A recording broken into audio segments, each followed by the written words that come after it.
बाहर वर्षा हेले आंठु गंठीर पेन बढ़ी जाए एवं बहुत टाइम रे पेशेंट माने कहती कि आंठु गंठीर रोग देखिकी से माने कहीदेवे कि वर्षा आसीगला बोली। एटा कहीं ता विषय आज आम जाना।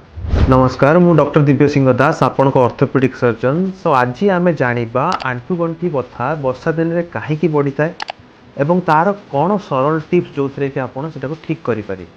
तो तार साइंसटा कौन जाना देखो, वर्षा दिने जमीती कि आपणकर बाहर जो बारोमेट्रिक प्रेशर जोड़ा थाए से कमी थाए, जो कि जॉइंट भितर जो फ्लूइड थाए से एक्सपैंड करता है टिश्यू उपर प्रेशर पकई थाए, जो कि पेन हवा स्टार्ट हो। एवं जदि आपणकर आंठु गंठी खराब हो काटलेज क्षय होती तो सेतबेले कौन हुए ना आपणकर यही जो पेन टी बढ़ी जाए, बिकज आपणक वर्षा दिन में जो ठंडा पड़ जाए जो कि आपणक जो साइनोवियल फ्लूइड थाए सेटा कौन हुए थिकेंड हो स्टार्ट हुए कि बहलिया हो जाए।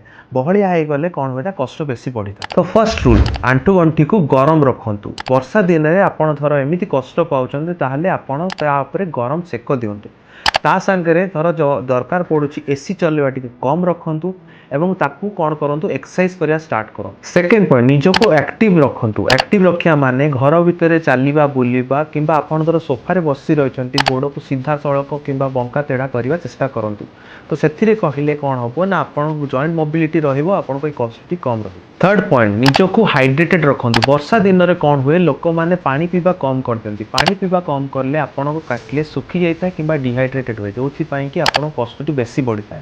तो जिते निजको हाइड्रेटेड रखिए सेटा बहुत इंपोर्टेंट। फोर्थ पॉइंट, वर्षा दिन कौन हुए खरा कमी जीवारु आपनको विटामिन डी लेवल कमिया स्टार्ट हो। तो निजको विटामिन डी लेवल बढ़ाई जो सप्लीमेंट अच्छी कि जो प्रकार खाद्य अच्छी अधिक भाव में खाते। मन रखु वर्षा को उपभोग करूँ किंतु निज गोड़ को निश्चय भाव में इंपोर्टेंस दिंतु और आप आंठु गंठी को जो सब प्रोब्लेम होता है थोड़ा न मानवे न चलिए ताले जिनस गुड़ा आपको आग को बढ़ी बढ़ी जाए।